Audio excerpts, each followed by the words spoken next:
मंजिलें क्या है, रास्ता क्या है, अगर हो हौसला तो फिर फासला क्या है। जी हाँ, अब आपके और वर्दी के बीच में कोई फासला नहीं रहना चाहिए, क्योंकि आप जुड़ चुके हैं बाड़मेर एस्पिरेशन क्लासेज में और हमारे साथ मिलके आप कर रहे हैं प्रहार।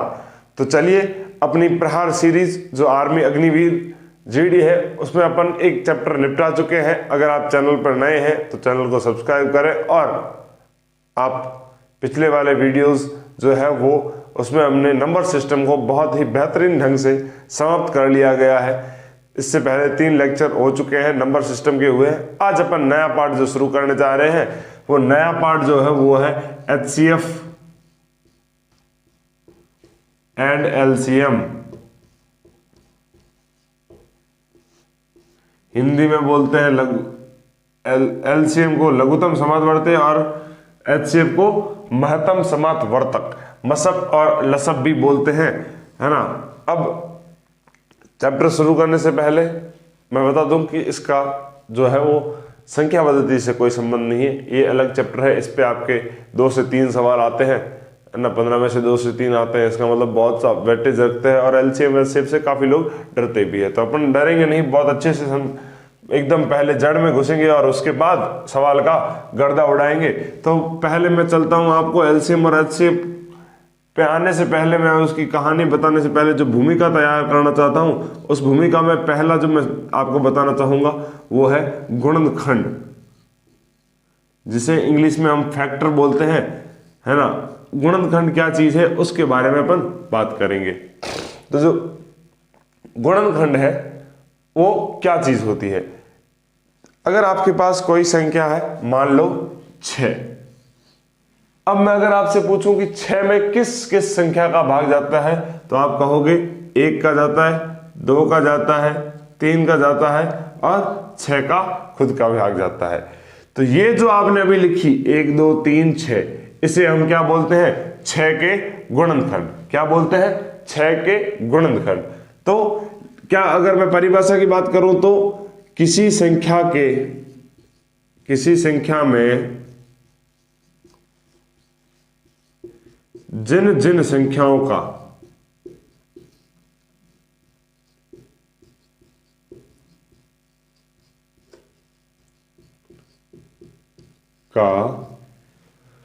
भाग जाता हो,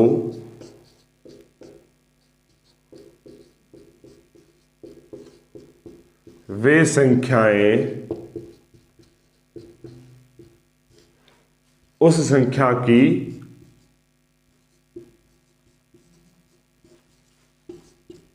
गुणनखंड होती है।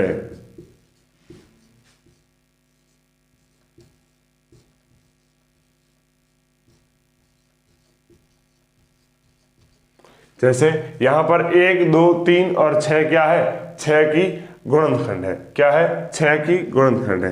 कहानी में आगे बढ़ते हैं और बात करते हैं कि गुणज यानी कि मल्टीपल क्या होता है। गुणज का मतलब है गुणा। क्या है, गुणा। अगर कोई संख्या है मेरे पास, मान लो 5, है ना। 5 में अगर मैं किसी भी संख्या अन्य संख्या का गुणा करता हूं, है ना, किसी भी प्राकृत संख्या का गुणा करता हूं, 1 से गुणा करता हूं तो 5 आता है, 2 से गुणा करता हूं 10 आता है, 3 से गुणा करता हूं तो 15 आता है। ऐसे करके किसी भी प्राकृत संख्या में n लिख रहा हूं, किसी भी n से अगर मैं गुणा कर दूं तो मुझे जो प्राप्त होगा वो क्या होगा, 5 का गुणज होगा। यानी कि 5 के पहाड़े में जो भी चीज आती है, जो भी संख्या आती है, वो क्या है, 5 का गुणज है। तो अगर मैं परिभाषा की बात करूं तो क्या बनूं, किसी संख्या में अन्य किसी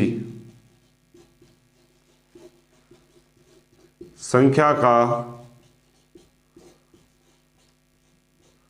गुणा करने पर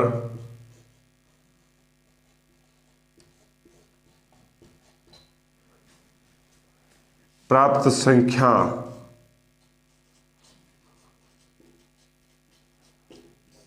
उस संख्या का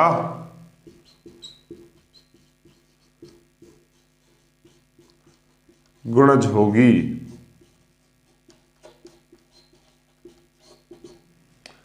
आई बात समझ में। 2 चीजें अपन को सीखनी है, गुणनखंड और गुणज। गुणनखंड क्या होता है, कोई भी संख्या है आपके पास, उसमें किस किस संख्या का भाग जा रहा है ये पता करना हो, ये बताता हो कि इस संख्या में इस संख्या का भाग जाता है, तो वो जिन जिन संख्याओं का भाग जाता है वो सब उसकी क्या कहलाती है, गुणनखंड कहलाती है। क्या कहलाती है, गुणनखंड कहलाती है। और गुणज की बात की जाए तो जिस संख्या में की गुणज की बात करी जा रही है उसके पहाड़े में जो जो संख्या आती है वो सब उसकी क्या है, गुणज है। क्या है, गुणज है। जल्दी से आप इसको नोट डाउन कर लीजिए, फिर अपन आगे बढ़ते हैं। चलिए आगे बात करते हैं। आगे बात करने से पहले मैं बताना चाहूंगा कि जो गुणनखंड होता है उसको हम एक और शब्द यानी कि अपवर्तक भी कहते हैं, और जो गुणज होता है उसे हम अपवर्तय भी कहते हैं।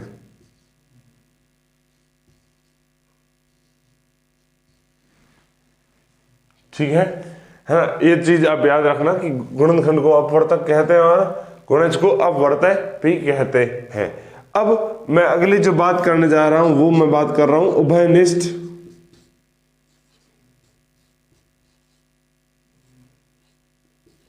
गुणनखंड,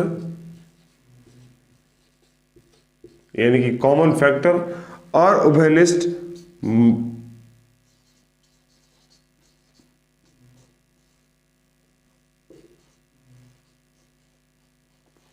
गुणज, यानी कि कॉमन मल्टीपल की बात कर रहा हूं। जैसे कि आपको सबसे पता चल रहा है कॉमन यानी कि उभयनिष्ठ, इसका मतलब कोई भी दो संख्याएं दी हुई है, लेट से 12 और 6 है ना। अब मैं आपको कहूं कि 12 के गुणनखंड बताओ तो आप कहोगे 1 2 3 4 6 और 12, और मैं बोलूं कि आप 6 के गुणनखंड बताओ तो आप कहोगे सर 1 2 3 और 6। अब आप देखो इन दोनों के गुणनखंड में समान क्या है, कॉमन क्या है, तो आप कहोगे सर 1 है 2 है 3 है और 6 है, यानी कि ये जो संख्याएं हैं ये क्या है, इसकी उभयनिष्ठ गुणनखंड है। क्या है, उभयनिष्ठ गुणनखंड है। उभयनिष्ठ गुणनखंड की जब भी बात की जाएगी तो कम से कम 2 संख्या दी जाएगी, या उससे ज्यादा हो सकती है, लेकिन कम से कम 2 संख्या देनी जरूरी है, क्योंकि कॉमन बात किसमें करेंगे, 2 संख्याओं में करेंगे, अकेले में तो कॉमन क्या ही होगा, है ना। उसी तरह गुणज की बात करें तो 5 और 10 मान लो आपके पास बोला गया हो, आपको बोले कि 5 और 10 का उभयनिष्ठ गुणनखंड गुणज बताओ, तो आप कहोगे 5 के पहाड़े में 10 आता है, 15 20 ऐसे करके चलता है, और 10 का जो पहाड़ा होता है वो 10 20 30 ऐसे चलता है। तो जो 10 का पूरा पहाड़ा है वो इनका क्या है, उभयनिष्ठ गुणज है, यानी कि 10 का पहाड़ा वो 5 के पहाड़े में भी आता है ना। तो ये बातें थी उभयनिष्ठ गुणनखंड और उभयनिष्ठ गुणज की, है ना। बस नॉर्मली आपको ये रखना है, समान गुणज और समान गुणनखंड होने चाहिए। अब आइए देखते हैं कुछ महत्वपूर्ण बातें करते हैं। तो एक बबलू सिंह नाम करके आदमी है, बबलू सिंह, वो अपने कान खुले रखता है। जब भी कान खुले रखता है इसका मतलब है कि महत्वपूर्ण बातें हैं। तो महत्वपूर्ण बात जब मैं करने जा रहा हूं तो पहली जो महत्वपूर्ण बात है, अब आप भी अपने कान बबलू सिंह की तरह खोल के सुन लो। पहली महत्वपूर्ण बात है वो है कि एक सभी संख्याओं का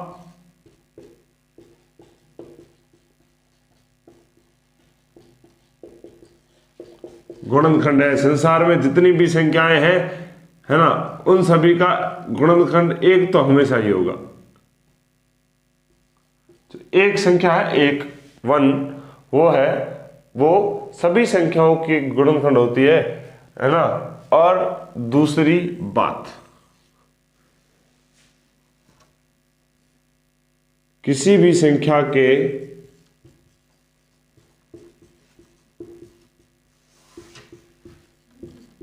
गुणनखंड निश्चित होते हैं।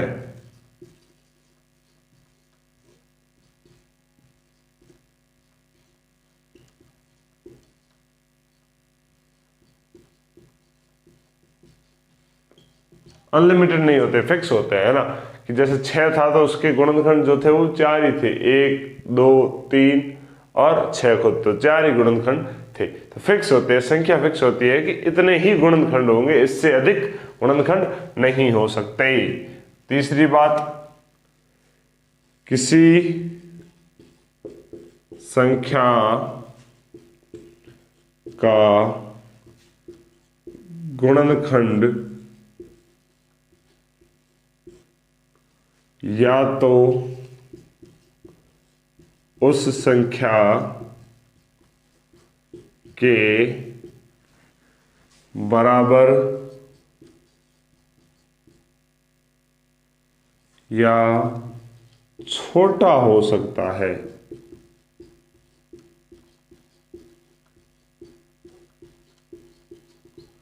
मतलब अगर कोई संख्या है, मान लो 6 अपन ने ली थी और 6 के जो गुणनखंड निकाले थे, या तो वो 6 से छोटे थे या 6 के बराबर थे। 6 से बड़ा कोई भी गुणनखंड नहीं आता है ना। तो जो गुणनखंड होते हैं या तो उस संख्या के बराबर होते हैं या उससे छोटे होते हैं, है ना। अगर मैं चौथी बात करूं तो मैं कहूंगा कि सभी संख्याएं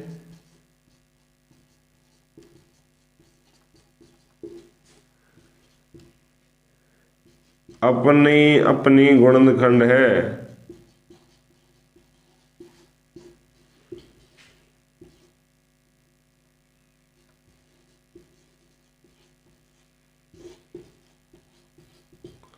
है ना, जो संख्याएं हैं वो अपनी अपनी गुणनखंड है। मान लो अगर 6 है तो 6 का भाग भी जाता है, तो 6 का गुणनखंड 1, 6 भी खुद भी है ना। तो सभी संख्याएं अपनी अपनी गुणनखंड होती है। पांचवी बात मैं गुणज को लेके करना चाहूंगा। तो मैं जो गुणज का कह रहा हूं वो क्या कह रहा हूं, प्रत्येक संख्या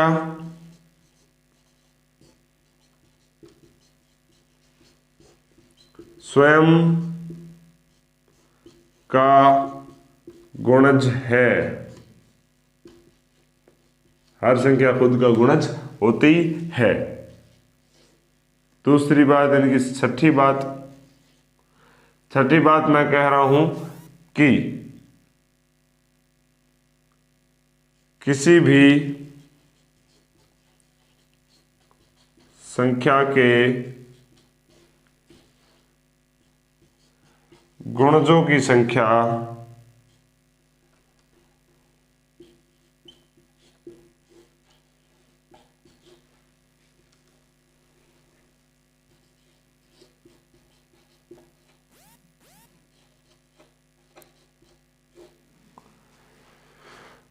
अनिश्चित होती है।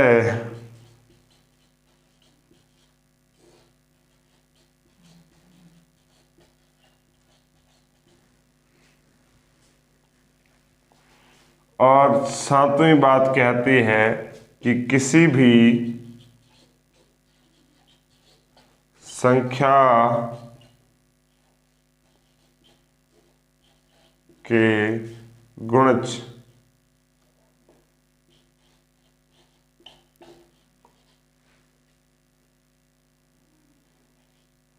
या तो उसके बराबर या बड़े होते हैं।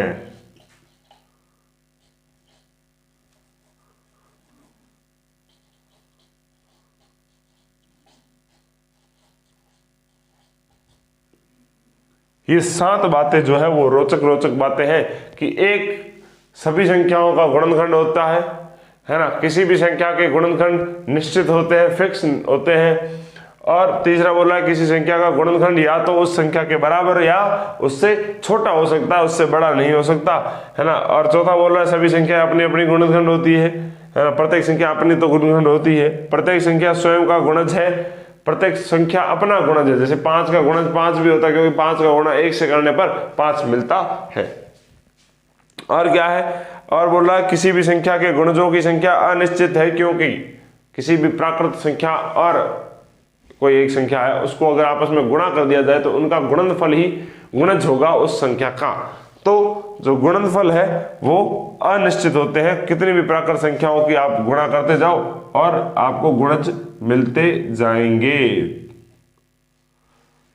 है ना। अगला जो 7वां पॉइंट और आखिरी पॉइंट है वो कह रहा है किसी भी संख्या के गुणज या तो उसके बराबर या उससे बड़े होते हैं, उससे छोटे नहीं हो सकते। गुणनखंड हमेशा उससे छोटे होते हैं लेकिन गुणज हमेशा बड़े होते हैं। तो राइट डाउन चलिए भाई बढ़ते हैं थोड़े से दो सवालों की तरफ। पहला सवाल क्या लिखा हुआ है, पहला बोल रहा है कि 12 के सभी गुणनखंड लिखो।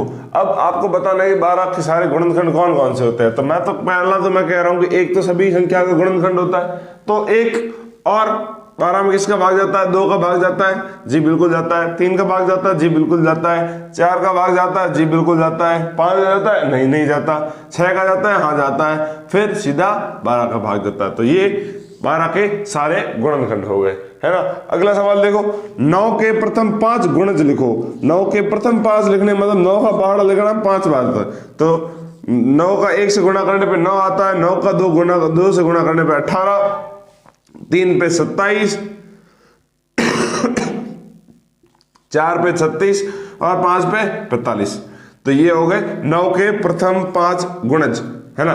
गुणज वैसे क्या बोला था कि जो संख्या दी हुई है आपको उससे प्राकृत संख्याओं का गुणा करते जाओ, जो मिलता जाएगा वो क्या बनेगा, गुणज बनेगा। प्रथम 5 से प्रथम 5 का मतलब प्रथम 5 प्राकृत संख्याओं का हमने गुणा कर दिया। देखो 9 से 1 का गुणा किया 9, 9 से 2 का गुणा किया 18, 9 से 3 का गुणा किया 27, 9 से 4 का गुणा किया 36 और 9 से 5 का गुणा किया 45, है ना। तो जल्दी से इसको नोट डाउन कर लो, फिर अपन आगे बढ़ते हैं। देखो आगे अपन बात करते हैं, आगे बात कर रहा हूं मैं अभाज्य गुणनखंड पर। किस पर, अभाज्य गुणनखंड।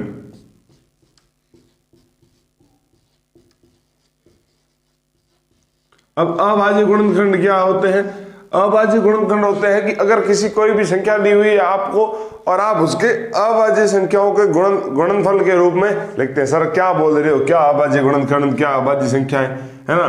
तो अभाज्य संख्या तो आपको बता दी ऐसी संख्या है जिसके सिर्फ 2 गुणनखंड हो, या फिर आप अपनी भाषा में कह सकते हो कि ऐसी संख्या है जिसमें एक और खुद के अलावा किसी और संख्या का भाग नहीं जाता हो, उसे अभाज्य संख्या कहते हैं। मान लो 15 आपके पास संख्या दे रखी हो, ठीक है।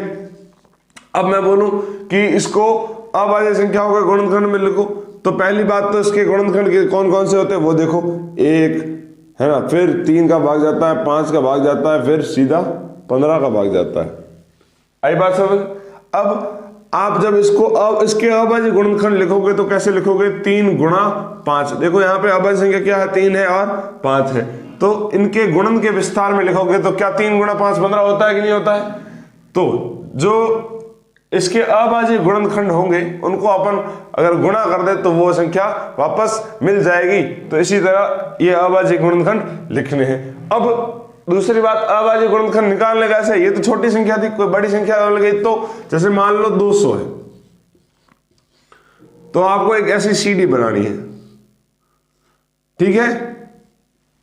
ये अभाज्य गुणनखंड निकालने का तरीका सिखा रहा हूं, अभी सीख लो। इससे ही अपन एलसीएम और एचसीएफ निकालेंगे। देखो अब इधर क्या बोल रहा है कि अभाज्य गुणनखंड निकालना है, तो अब देखो 200 अपने पास संख्या दी हुई है, तो सबसे पहली छोटी अभाज्य संख्या, सबसे छोटी अभाज्य संख्या कौन सी है, 2। तो पहले चेक करना क्या 2 का भाग जा रहा है। आप कहोगे सर इकाई अंक जो है वो 0 है, तो इसमें 2 का भाग जाएगा, तो मैं 2 का भाग दे देता हूँ। 2 का भाग 200 में कितनी बार, 2 में गया एक बार, और फिर 2 0 है तो पीछे 2 0 लगा दिए। फिर वापस क्या इसमें वापस 2 का भाग जा रहा है, आप कहोगे सर हाँ जा रहा है। तो देखो 2 का भाग गया, 10 में कितनी बार जाएगा, 5 में, पीछे 0 का 0। फिर देखो 2 का भाग वापस जा रहा है, 50 में गया 25 बार। अब क्या 2 का भाग जा रहा है, चेक करो। आप कहोगे सर इकाई अंक 5 है, 2 का भाग नहीं जाएगा। अब 2 से जस्ट बड़ी अभाज्य संख्या कौन सी है, 3। कौन सी है, 3। क्या 3 का भाग जा रहा है, आप कहोगे 5 और 2 7 होता है, और इसमें 3 का भाग भी नहीं जाएगा। 3 से जस्ट बड़ी अभाज्य संख्या कौन सी है, आप कहोगे 5। 4 अभाज्य संख्या नहीं है ना। तो 5 का भाग क्या इसमें जा रहा है, आप कहोगे सर इकाई अंक 5 है, यानी कि 5 का भाग जाएगा। 5 का भाग 25 में गया 5 बार, फिर 5 का भाग 5 में गया 1 बार। यहां तक रुक जाना है, जब जहां तक आपको 1 मिल जाए लास्ट में, वहां पर रुक जाना है। अब देखो ये इस सीडी के जो इधर वाली संख्याएं आई है, इनको अगर आप गुणा के रूप में लिख दो तो यही इसके क्या है, अभाज्य गुणनखंड। 2 गुणा 2 गुणा 2 गुणा 5 गुणा 5, ये इसका क्या हो गया, अभाज्य गुणनखंड के रूप में विस्तार हो गया। क्या हो गया, अभाज्य गुणनखंड के रूप में विस्तार हो गया। इसको आप ऐसे लिख सकते हो, देखो 2 गुणा 2 2 गुणा 2 कितनी बार आया, 3 बार, तो 2 की पावर 3 गुणा 5 कितनी बार आया, 2 बार, तो 5 की पावर 2। ऐसे भी लिख सकते हो, है ना। आई बात समझ में। चलो एक और कर लेते हैं। देखो क्या मान लो, मैं मान लेता हूं 405, इसमें इसके आपको अभाज्य गुणनखंड करने हैं। तो 4 से 5 में देखो क्या 2 का भाग जाएगा, आप कहोगे सर नहीं जाएगा। क्या 3 का भाग जाएगा? तो देखो 5 और 4 होता है 9, 5 और 4 9 होता है, इसका मतलब 9 जो है वो 3 के पहाड़े में आता है, मतलब 3 का भाग इसमें जाएगा। तो अपन पहला 3 का भाग दे देंगे। देखो जब भी अभाज्य गुणनखंड कर रहे हो, सबसे पहले सबसे जो छोटी अभाज्य संख्या है वही लेनी है, यानी कि 2 लेनी है। और आपको दिमाग में ये रखना है कि अभाज्य गुणनखंड कर रहे हैं तो सिर्फ अभाज्य संख्या का भाग दे। ऐसा नहीं है कि आप बीच में 4 का 6 का इनका भाग दे दे, ऐसा नहीं है, सिर्फ अभाज्य संख्याओं का भाग देना है। देखो फिर क्या होगा, 3 का पहाड़ा वाला 4 में एक बार गया, पीछे बचा 1, नीचे उतारा 10 है ना, 10 में 3 का भाग गया 3 बार 9, 9 और फिर 1 बचा 1, 15 में गया 5 बार। अब देखो क्या इसमें वापस 3 का भाग जाएगा? तो 5 और 3 8 और 1 9, तो 9 में 3 का भाग जाता है, तो इसमें भी 3 का भाग जाएगा। इसीलिए आपको अभाज्य गुणनखंड सिखाए थे क्या कि सॉरी इसीलिए आपको भाजकता के नियम सिखाए थे कि जब भी आपको जल्दी जल्दी भाग देना हो तो आप क्या करोगे, भाजकता का नियम याद करोगे। तो देखो 3 में का मैं फिर से भाग देता हूं इसमें, तो 3 का भाग 13 में कितनी बार जाएगा? तो आप कहोगे सर 13 में जाएगा 4 बार, 12 आएगा, फिर 1 बचेगा और 15 हो जाएगा, तो 3 का भाग जाएगा 5 बार। अरे क्या सर क्या कर रहे हो, 15 अंक कर रहे, ये ले भाई देख ले, पहले 405 था, इसमें 3 का भाग दिया, 3 का भाग गया, एक बार कितना आया 3, पीछे बचा 1 0, यही बात कर रहा था। 3 का भाग गया 3 बार 9, 10 में से 9 गए, पीछे बचे 1, 5 उतारा नीचे, 3 का भाग 15 में 5 बार, ये लो खत्म। तो कितना था 135 आया था, कितना आया 135। अब देखो वापस 135 में 3 का भाग दे रहा हूं मैं, तो 4 बार गया 12, फिर 1 और ये 5, तो फिर 5 में 5 बार गया, खत्म। अब देखो 45, क्या इसमें 3 का भाग जाता है? आप कहोगे 5 और 4 9 होते हैं, तो ये इसमें भी 3 का भाग जाएगा। तो ये लो 3 का भाग दिया, 45 में 3 का भाग दो भाई, लो भाई ये 45 है, 3 का भाग दिया, 4 में गया 1 बार, इनकी 3 आया, फिर वापस 1 बचा 5000, 15 बार गया, कितनी बार गया 15 बार। क्या 15 में 3 का भाग जाता है? आप कहोगे सर हाँ जाता है, 15 में 3 का भाग, तो कितनी बार गया 5 बार गया। अब 5 में 5 का भाग चला जाएगा और किसी का नहीं जाएगा, क्योंकि 5 खुद एक अभाज्य संख्या है। अब अगर मुझे 405 लिखना हो अभाज्य गुणनखंड के विस्तार में, तो मैं क्या लिखूंगा? 3 गुणा 3 गुणा 3 गुणा 3 गुणा 5।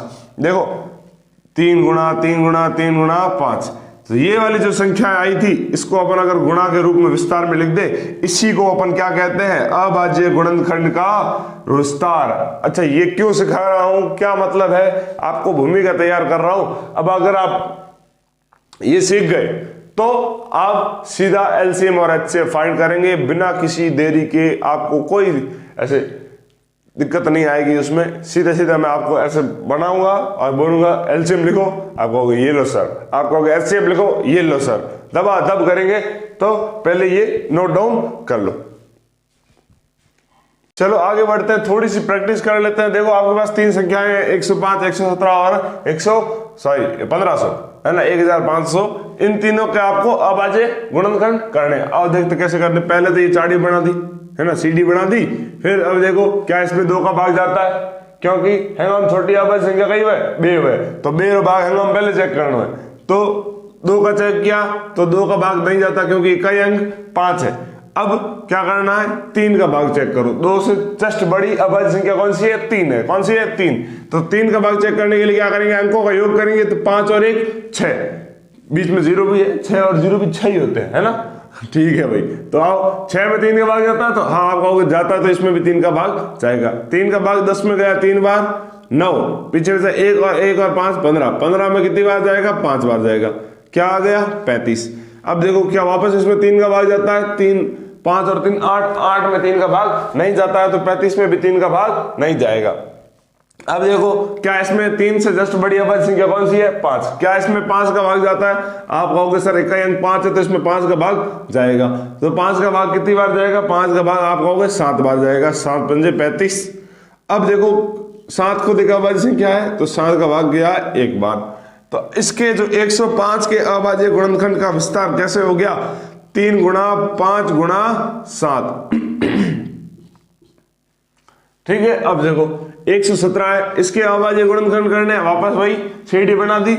क्या किया, क्या इसमें 2 का भाग जाता है? आप कहोगे सर इकाई अंक 7 है तो 2 का भाग तो नहीं जा पाएगा। क्या इसमें 3 का भाग जाता है? आप कहोगे देखो 7 और 1 8, 8 और 1 9, तो 9 है मतलब 3 का भाग तो जाएगा। 9 का भाग 3 11 में, सॉरी 3 का भाग 11 में 9 बार गया, पीछे कितनी बता 2, फिर 7 का 7, सॉरी 3 का भाग 11 में गया 3 बार, 3 बार जाने पर क्या आया 9, पीछे बचा 2 और 7 27, 27 में गया 9 बार, तो क्या आया 39। क्या आया 39। अब देखो 39 में और किसी संख्या का भाग नहीं जाएगा क्योंकि 39 खुद एक अभाज्य संख्या है, तो 39 में 39 का भाग चला गया। अब देखो क्या, अभी इसका 117 को अपन कैसे लिख सकते हैं? 117 को मैं लिख सकता हूं 3 गुणा 39। आई बात समझ? अब देखो 1500 पे आते हैं। 1500 में अगर मैं इकाई अंक 0 है, इसका मतलब 2 का भाग तो जाएगा। ठीक है, 2 का भाग 15 में गया 7 बार, 14, 1 बचा 10 हुआ, 10 में गया 5 बार, फिर 0 का 0, फिर से 0 है तो 2 का भाग तो जाएगा। 7 में गया 3 बार, 6 आया, 1 बचा 15 हुआ तो 7 बार गया 14, फिर 1 बचा और 10, तो ये हो गया 5। अब क्या इसमें 2 का भाग जाएगा? आप कहोगे सर नहीं, इकाई अंक क्या आ गया 5 आ गया, अब तो 2 का भाग नहीं जाएगा, तो क्या 3 का भाग जाएगा? सर देख लेते हैं, 7 और 3 10, 10 और 5 15, 15 में 3 का भाग जाता है तो इसमें भी 3 का भाग जाएगा। 3 में गया 1 बार, फिर 7 में गया 2 बार, फिर 1 बचा और 15 में गया 5 बार। क्या इसमें 3 का भाग जाएगा? आपका सर चेक कर लो, 5 और 2 7 और 1 8 होते हैं, और 8 में 3 का भाग नहीं जाता है तो इसमें 3 का भाग नहीं जाएगा। तो 3 के बाद अभाज्य संख्या कौन सी आती है? 5 आती है। कौन सी आती है? 5। तो अब 5 का भाग चेक करेंगे। 5 का भाग 12 में गया 2 बार 10, फिर बीच में 2 और 5 उतारा 25, 25 में गया 5 बार, फिर से 25 में 5 का भाग देते हैं तो कितनी बार जाता है? 5 बार। अब 5 में 5 का भाग देते हैं तो कितनी बार गया? 1 बार।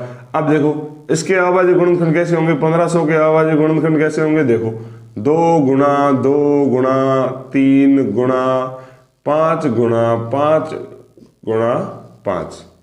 इसको मैं ऐसे भी लिख सकता हूं 1500 को कि 2 की पावर 2 गुणा 3 गुणा 5 की पावर 3। आई बात समझ? ये इसके अभाज्य गुणनखंड का विस्तार है। तो जल्दी से इसको नोट डाउन कर लो, फिर अपन सीधा चलते हैं HCF और LCM की कहानी पर। चलो बात करते हैं अपने मेन जो टॉपिक है उस पर बात करने आ जाते हैं। पहला है लघुत्तम समातवर्ती, जिसका मतलब होता है LCM, यानी कि लीस्ट कॉमन मल्टीपल।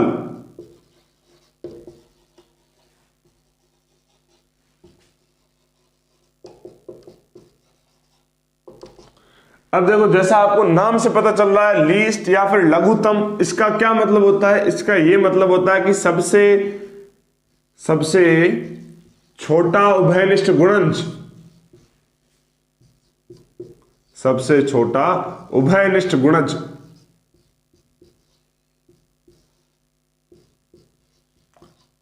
सबसे छोटा जो उभयनिष्ठ गुणज होता है उसी को अपन क्या बोलते हैं? एलसीएम बोलते हैं या लसब बोलते हैं, है ना। और अगर मैं मसब की बात करूं यानी कि एचसीएफ की बात करूं तो इसको इंग्लिश में बोलते हैं हाईएस्ट कॉमन फैक्टर।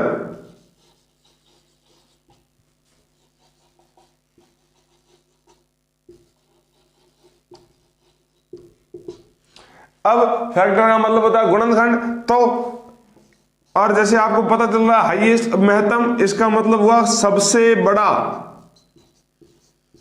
सबसे बड़ा उभयनिष्ठ गुणनखंड।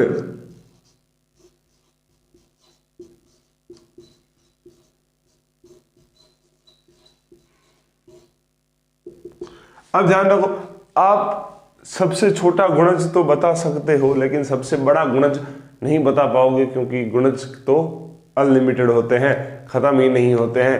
तो इसीलिए अपन एलसीएम निकालते हैं कि सबसे छोटा गुणज क्या होगा, और एचसीएफ निकालते हैं कि सबसे बड़ा उभयनिष्ठ गुणनखंड कौन सा है ना, गुणनखंड कौन सा है। ठीक है, देखो अब इनकी महत्वता क्या होती है क्या नहीं होती है, ये जब आपको मैं सवाल कराऊंगा तब आपको अच्छे से समझ आ जाएगी। अब देखो एलसीएम कैसे, क्या मतलब बोल रहा हूं मैं, जैसे मान लो मेरे पास दो संख्याएं हैं 12 और 15, ठीक है। अब मैं क्या कह रहा हूं कि इनके गुणज निकालने, तो आप बोलोगे सर 12 का गुणज जो होता है 12 एकम 12, 12 दूनी 24, 12 तिया 36, 12 चौक 48 और 12 पंजे 60, यहां तक मैं भी 5 गुणज लिख रहा हूं। वैसे ही मैं 15 का लिखता हूं तो 15 एकम 15, 15 दूनी 30, 45 और 60, ठीक है। फिर आगे भी जा सकते हो आप 75 और यहां पे आप कहोगे 72, ठीक है। देखो अब क्या है इसमें, देखो समान गुणज कौन सा है, क्या 12 इधर है, नहीं है, आपको 24 नहीं है, 36 नहीं है ना, 48 60 है, वो दोनों के अंदर समान है। और इन दोनों का पहला जो समान गुणज आया है, पहला आया, सबसे छोटा आया, आगे और भी आएंगे, आगे 120 भी आएगा, है ना, 120 दोनों के अंदर ही आएगा, इसमें 10 बार बोलने पे आएगा और इसमें भी आएगा 120। लेकिन सबसे छोटा जो समान यानी कि सबसे छोटा जो उभयनिष्ठ गुणज है वो कौन सा है, 60। तो इन दोनों का जो एलसीएम होगा वो कितना होगा, 60 होगा। कितना होगा, 60 होगा। आई बात समझ में। वैसे ही अगर मैं एचसीएफ की बात करूं तो देखो वही संख्या ले लेते हैं 12 और 15। क्या 12 और 15 लिया तो 12 और 15 के देखो 12 के गुणनखंड, देखो 12 के गुणनखंड में अगर बात करूं तो आप कहोगे सर 1 है, 2 है, 3 है, 4 है, 6 है और 12 खुद है। और मैं 15 की बात करूं तो 15 में देखो 1 है ना, 3 है, 5 है और 15 है। बस अब इसमें तो सीधे समान एक ही आया, कौन आया, 3 और 1, तो 1 आया। अब 1 भी तो समान दोनों के अंदर, लेकिन इन दोनों में से 1 और 3 में बड़ा कौन सा है, तो आप कहोगे सर 3 सबसे बड़ा है। इनके जो उभयनिष्ठ गुणनखंड आए उसमें से 3 सबसे बड़ा है। 3 सबसे बड़ा है तो अपना जो एचसीएफ होगा वो क्या होगा, 3 होगा। क्या होगा, 3 होगा। अब आप कहोगे सर ये सब, ये बात तो समझ में आ गई कि जो एलसीएम होता है वो सबसे छोटा उभयनिष्ठ गुणज होता है और जो एचसीएफ होता है वो सबसे बड़ा उभयनिष्ठ गुणनखंड होता है। लेकिन अब क्या निकालने के लिए हम ऐसे करेंगे कि उनके सारे गुणनखंड लिख दो, सारे गुणज लिख दो? नहीं, बिल्कुल नहीं। जब मैं यहां हूं तो आपको इतना मजदूरी नहीं करने दूंगा। फिलहाल आप इसको नोट कर लीजिए, फिर अपन दो तीन सवाल कर लेते हैं, है ना, एलसीएम कैसे निकालना और एचसीएफ कैसे निकालना है। जल्दी से वीडियो को पॉज करके इसे नोट डाउन। अब चलो देखते हैं क्या करना है। अब देखो आपके पास संख्या क्या है, 12 और 15 और इसमें इधर है 20 और 60। इनके आपको एलसीएम और एचसीएफ फाइंड करने हैं। तो मैं कह रहा हूं दोनों को साथ में ही ले लो और एकदम सीडी बना दो। क्या बना दो, सीडी बना दो। अब देखो अभाज्य गुणनखंड करने हैं। अभाज्य गुणनखंड करोगे तो कैसे करोगे, वही सीडी बनाओगे, है ना। तो अब सीडी बना के क्या करना है, देखो इसमें क्या इन दोनों में से किसी में 2 का भाग जा रहा है। आप कहोगे सर 12 में जा रहा है लेकिन 15 में नहीं जा रहा। मैं कहूंगा फिर भी कोई बात नहीं, 2 का भाग दे दो। 12 में गया 6 बार, 15 में पूरा नहीं जाता तो 15 का वापस लिख दो, ठीक है। अब मैं कहूंगा क्या इसमें वापस 2 का भाग जाता है, आप कहोगे सर 6 में जाता है 15 में नहीं जाता। मैं कह रहा हूं जिसमें जाता है उसमें दे दो। तो 6 में गया 3 बार, फिर 15 में नहीं जाता तो 15 को एज इट इज रहने दो, जैसा है वैसा रहने दो। अब देखो अब क्या 2 का भाग जाता है, आपको ना 3 में जाता ना 15 में जाता, तो अपन कहेंगे 2 को छोड़ दो, आगे आओ 3 का भाग दो। 3 का भाग 3 में गया 1 बार, 3 का भाग 15 में गया 5 बार। अब क्या 3 का भाग जाएगा, नहीं, अब सिर्फ 5 का भाग जाएगा। 1 का था 1 तो 1 वापस आएगा, 5 में गया 1 बार। तो जैसे काफी लोग हैं वो ऐसे करते हैं कि अलग अलग जो है वो अभाज्य गुणनखंड निकाल देते हैं, फिर उसमें से जो कॉमन होता है वो उनको उनकी हाईएस्ट पावर लेके ऐसे कर लेते हैं। वो सब लोचा है, आप बहुत फंसोगे उसमें से। इससे अच्छा सीधी डायरेक्ट घुसो कि आपने एकदम सिंपल किया। इसी में मैं आपको एलसीएम और एचसीएफ निकाल के दिखाऊंगा। जैसे काफी लोग एलसीएम के लिए तो ऐसे ही करते हैं, लेकिन एचसीएफ के लिए दोनों को अलग अलग करवा देते हैं, फिर उसमें बच्चा कंफ्यूज हो जाता है। अब देखो मेरा एकदम सीधा तरीका है। क्या तरीका है, देखो जैसे इसका जो एलसीएम होगा वो क्या होगा, आपके पास जो भी आया उसको आपस में गुणा कर दो। तो एलसीएम क्या होगा, देखो 2 गुणा 2 गुणा 3 गुणा 5। आई बात समझ में। अब देखो 5 और 2 का गुणा कर दो 10 और 2 और 3 का गुणा किया 6, तो 6 गुणा 10 कितना होता है, 60। कितना हुआ, 60। तो इसका इन दोनों का एलसीएम क्या आया 12 और 15 का 60, और अपन ने पहले जब बात की तब भी क्या आया था 60 आया था। तो आई बात समझ में, हो गया प्रूफ। अब देखो एचसीएफ की बात करते हैं। एचसीएफ देखो यहां चेक करो, 2 आपने लिखा, क्या 2 का भाग यहां पे दी हुई सभी संख्याओं में 2 का भाग गया? आप कहोगे सर 12 में तो गया लेकिन 15 में नहीं गया, तो इसको गोली मार दो। फिर आप क्या बोलोगे, अब अगली संख्या चेक करो, क्या इसमें भी गया था? आप कहोगे 6 में गया था, लेकिन क्या 15 में भी गया? आप कहोगे नहीं गया। अब देखो 3, तो 3 का भाग इसमें गया और इसमें भी गया, तो इसको ले लो, इसको बाहर ले लिया 3। अब देखो अगला क्या 5 का भाग 1 में तो खत्म ही हो गया था, फिर सिर्फ 5 में गया, तो इसको भी गोली मार दो। तो सिर्फ एक संख्या बाहर आई, तो अपना एचसीएफ क्या हुआ 3, और अपना एचसीएफ आया भी क्या था 3। देखो कितना आसान तरीका था, इसी में एक में ही निपटा दिया अपन ने। तो इसी तरीके से अपन एलसीएम और एचसीएफ को निपटाते चलेंगे। एक और एग्जांपल आप देख लो, 20 और 60। अभी देखो क्या मैं सबसे पहले क्या इसमें किसका भाग दूंगा? आप कहोगे सर 2 का भाग दे दो, तो 2 का भाग 20 में कितनी बार गया 10 बार, 60 में कितनी बार जाएगा 30 बार। फिर वापस 2 का भाग जा रहा है, आप कहोगे कितनी बार जाएगा 10 में 5 बार, 30 में गया 15 बार। क्या आप वापस इसमें 2 का भाग जाएगा? नहीं। क्या अगले अब मैं 2 के बाद इसमें बढ़ता हूं 3 पे, 3 का भाग 5 में जाता है, आप कहोगे नहीं, तो 5 का 5 लिख दो। 15 में जाता है, तो आप कहोगे हाँ कितनी बार 5 बार। तो अब वापस 5 का भाग 5 में गया 1 बार, और इस 5 में भी गया 1 बार। देखो दोनों साथ में नहीं है, अलग अलग है, तो कॉमा बाद में साथ में लगा तो आना है आपको, है ना, ताकि आपको ऐसा नहीं लगे कि 1030 बन गया। अगर कॉमा हटा दोगे तो ये दोनों संख्या चिपक जाएगी, और चिपक जाने पे क्या लगेगा आपको, एक ही संख्या है ऐसा लगेगा। तो देखो अब देखो एलसीएम की बात करता हूं मैं, अगर है ना एलसीएम की जो मैं बात करूंगा तो क्या होगा, इनका ही गुणा कर दो आपस में, तो 2 गुणा 2 गुणा 3 गुणा 5, ये लिखा मैंने, ठीक है। देखो 5 और 2 कितना हुआ, 5 गुणा 2 10 10, और 5 गुणा 2 गुणा 3 6 और 10 गुणा आपस में किए तो 60। तो एलसीएम कितना आएगा 20 और 60 का 60 आएगा। देखो देख लो भले 20 का पार्ट देखो 20 40 60 और 80, और 60 का पार्ट लिखो 60 120, इसमें भी आएगा 120, देखो 100 120। तो इनका जो कॉमन गुणज है वो 120 भी है और 60 भी है, लेकिन छोटा कौन सा है, सबसे छोटा कॉमन गुणज कौन सा आया, पहला सबसे छोटा दोनों के पहाड़े में आता है वो 60 आया। तो अपना एलसीएम भी कितना आया 60 आया। ऐसे चेक करने से बेटर है आप ऐसे चेक कर लो, फटाफट हो जाएगा आपका आंसर। अब देखो इसी में अपन एचसीएफ चेक करेंगे। जब एचसीएफ निकाल रहे हैं तो एचसीएफ कैसे निकालेंगे, देखो 2 का भाग चेक करो, इसमें भी गया था और इसमें भी गया था, तो इसको ले लो, तो इसको ले लिया भाई। अब देखो वापस 2 को चेक करो, 2 का भाग इसमें भी गया और इसमें भी गया, तो इसको भी ले लो, तो वापस गुणा किया 2। 3 का भाग 5 में नहीं गया, इसमें गया था, तो इसको गोली मार दो। अब देखो 5 का भाग इसमें भी गया और इसमें भी गया, तो इसको भी ले लो, ये लो ले लिया भाई। अब देखो 5 गुणा 2 10 10 गुणा 2 20, तो इनका जो एचसीएफ आया वो कितना आया 20 आया। अब देख लो कैसे 20 आया, देखो 20 का अगर मैं गुणनखंड करता हूं तो 1 का भाग जाता है, 2 का भाग जाता है, फिर 5 का भाग जाता है, बीच में 4 का भी भाग जाता है, और किसका भाग जाता है 10 का भाग जाता है, फिर सीधा 20 का भाग जाता है। अगर मैं 60 की बात करूं तो 60 में 1 का भाग जाता है, 2 का भाग जाता है, 3 का भाग जाता है, 4 का भाग भी जाता है, 5 का भाग भी जाता है, 6 का भाग भी जाता है, फिर सीधा 10 का भाग जाता है, और किसका जाता है, आप कहोगे सर 15 का भाग जाता है, 12 का भाग भी जाता है, बीच में 12 रह गया है ना। फिर 15 के बाद सीधा 20 का भाग जाता है, और किसका भाग जाता है 30 का भाग भी जाता है। इतनी सब संख्याओं का भाग जाता है, तो इसके गुणनखंड ये हो गए। अब देखो उभयनिष्ठ गुणनखंड कौन से, 2 का भाग इसमें भी जाता है, इसमें भी जाता है ना, 5 का भाग इसमें जाता है, इसमें भी जाता है, 4 का भाग इसमें जाता है, इसमें भी जाता है, 10 का भाग इसमें जाता है और इसमें भी जाता है, 20 का भाग इसमें जाता है और इसमें भी जाता है, ये रहा, ठीक है ना। तो देखो अब ये तो थे इसके उभयनिष्ठ गुणनखंड, लेकिन इनमें सबसे बड़ा उभयनिष्ठ कौन सा है, तो आप कहोगे 20, तो इसका एचसीएफ क्या होगा 20, और अपन ने क्या निकाला 20। तो इस तरीके से अपन एचसीएफ और एलसीएम का गर्दा फास्ट करेंगे। आप जल्दी से इसका एक स्क्रीनशॉट ले लो।